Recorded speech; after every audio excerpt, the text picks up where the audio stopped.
I was standing in front of the ATM, and it gave me money I didn't even ask for.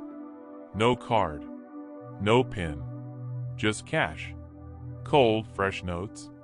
But what happened after? I will never forget. And I pray it never happens to you. Let me take you back to where it started. My name is Kingsley. I live with my younger brother, Emeka, in a one-room apartment in Igbita, Lagos. Life wasn't sweet, but we managed. I worked as a cleaner at a bank around the corner. My salary was small, just 30,000 Nigerian nairas per month, but I always made sure we had food. Emeka had just finished secondary school, and I was trying to gather money for his jam and maybe small coaching lessons. It was a Friday evening. I had just finished mopping the banking hall. The security man, Mr. Bashiru, gave me a bottle of water, and we chatted for a while. Around 7 p.m., I stepped out through the side gate and walked past the ATM machines in front of the bank.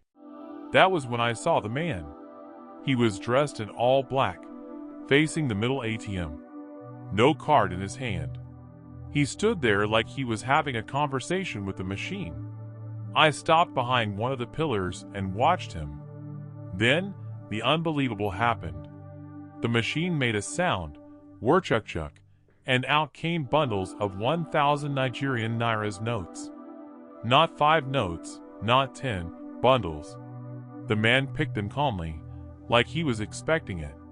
He looked around quickly, tucked the money into a small backpack, and walked away like nothing happened.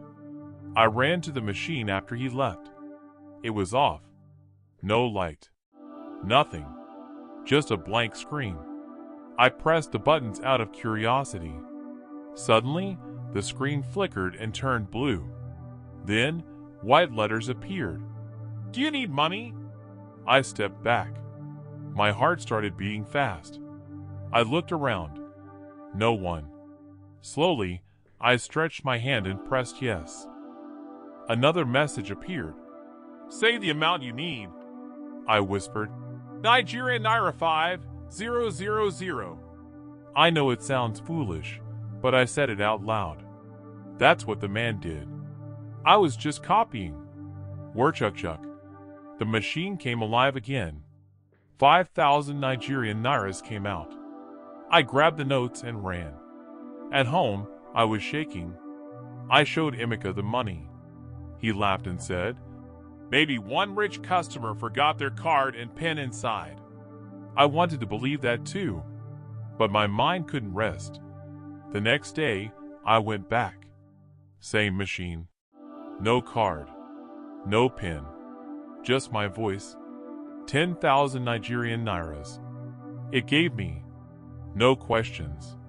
From that day, I started going every evening. It became a ritual. I even stopped taking lunch to work because I knew money would always come in the evening. The machine became like a friend, a powerful one. I kept it secret. Not even my best friend Patrick knew. And Patrick tells me everything, from who he's dating to how he got caught cheating during Nico. Soon, I stopped working. I told my boss I had to go and focus on family matters. That was a lie. I just didn't want to mop floors anymore. In 1 week, I bought new sneakers, a smart watch, and even gave Emeka 15,000 Nigerian nairas for no reason. "Bro, did you win bet?" he asked. I smiled. God is blessing us. But Emeka was not stupid. He started asking questions. Then one night, after giving me food, he sat beside me and said, "Kingsley, tell me the truth. Where is all this money coming from?" I tried to lie again, but I couldn't. So I told him every single thing. He was silent. Then he said something that should have warned me. "Something that gives you money like that, it will collect something later." I brushed it off. "Emeka, this is a blessing. Don't spoil it with fear." The first real warning came 2 weeks later. That night, I went as usual. I stood in front of the ATM. But this time, no cheerful message. The screen didn't ask me if I wanted money. Instead, it showed a sentence I'll never forget. "We need something from you." I stared at it. I pressed cancel. Nothing. "Who are you?" I said. The screen replied, "Your voice, your sleep, your peace." I felt like I was going to collapse. I ran home. I didn't tell Emeka. I just went straight to bed. That night, I didn't sleep. Every time I closed my eyes, I saw the ATM screen.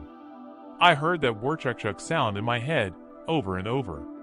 It was louder than my fan. I even tried earplugs. Nothing helped. The second night, I had a terrible dream. In the dream, I was standing in front of the ATM again, but this time it grabbed my hand. The screen turned red and said, "Now you belong to US."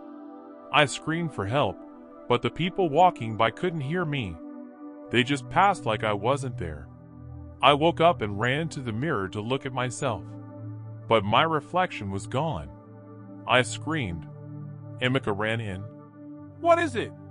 I can't see myself." He looked at me like I was mad. "You're here, bro. You're standing right here." "No. In the mirror. Look." He looked. My reflection was there, but I knew what I saw. I saw nothing. I became a shadow of myself. I stopped smiling. I didn't need much. I stopped going to the ATM. One Sunday morning, I followed Emeka to church. Pastor James called me out during prayer and said, "There is something evil following you. Something you invited." That's when I broke down and told him everything. He listened, then said one thing: "You must never go back there again." He prayed for me. He poured oil on my head. For the first time in days, I felt peace. But peace didn't last long. One night, I was coming from the chemist when I saw two boys talking in front of the ATM. One of them looked familiar. Patrick. I rushed there and pulled him away. "Don't touch it!" I shouted. He looked shocked. "What's wrong with you?" I pulled him aside and told him everything. Instead of being scared, he laughed. "So you've been cashing out and didn't tell me?" I grabbed his shirt. "I'm warning you, Patrick.